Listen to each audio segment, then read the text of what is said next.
Okay.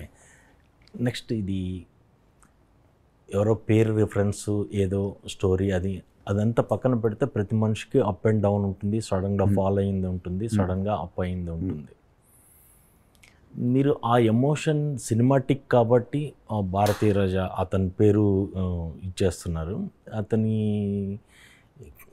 Biopic లాగానే అనేది ఒక టాక్ వచ్చింది బయట. అది ఎంతవరకు నిజం అనేది అది పక్కన పెడదాం. నేను అది మీరు రైట్స్ తీసుకున్నారా? లేదు, అసలు ఇది ఎవరు రైట్స్, ఎవరు ఏ ఒక్కళ్ళు బేస్ చేసిన కథ కాదండి. 100% ఫిక్షనల్ కథ. యాక్చువల్లీ నిజంగా మాట్లాడంటే అలా మోడర్న్ స్టూడియో అనేది చెన్నైలో కూడా లేదు, అది వేరే ఎక్కడ ఉండిన ఒక స్టూడియో పేరు పెట్టి మేము చేసింది. ఏ క్యారెక్టరు ట్రూ క్యారెక్టర్ అయితే కాదు. కానీ అలాంటి ఆ టైంలో ఏంటంటే బ్యూటీ ఏంటంటే ఈరోజు ఒక సినిమా సెట్లో ఏం జరిగినా అందరూ తెలిసిపోతుంది చాలా ఫాస్ట్గా. మీరందరూ ఉన్నారు ఇక్కడ, ఇన్స్టాగ్రామర్స్ ఉన్నారు, టకటక తెలిసిపోతుంది.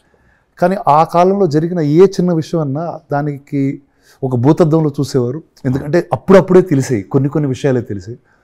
అండ్ సో దానిలో ఉన్నది బ్యూటీ అండి. నిజంగా ఈ కథ ఈరోజు ఎందుకు చెప్పలేమంటే ఈరోజు మీడియా వేరేగా ఉంటాయి ఈరోజు.